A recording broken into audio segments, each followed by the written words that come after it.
Start అయినాయి. రేపు రాత్రితో close అవుతాయి.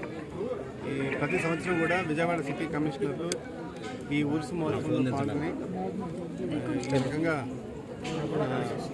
బాబా గారి ఆశీస్సులు తీసుకోవడము, తర్వాత ఏదైతే చాదర్ ఏదైతే ఉంటుందో దాన్ని సమర్పించడం అనేది విజయవాడ సిటీ కమిషనర్స్ చేస్తున్నారు. దాంట్లో భాగంగా నేను ఈరోజు రావడం నాకు చాలా సంతోషంగా కనిపిస్తుంది. నాకు మూడోసారి. గతంలో కూడా అప్పుడు సిపి గారు ఉన్నప్పుడు కూడా మాత్రమే వచ్చేవాడిని. సో దాన్ని ఈ రకంగా ఇక్కడ పిలిచి ఇంత గౌరవం ఇచ్చినందుకు దర్గా కమిటీకి, అందరి ముస్లిం పెద్దలకి, ఇతర మిత్రులందరూ కూడా నా అభినందనలు, నా కృతజ్ఞతలు.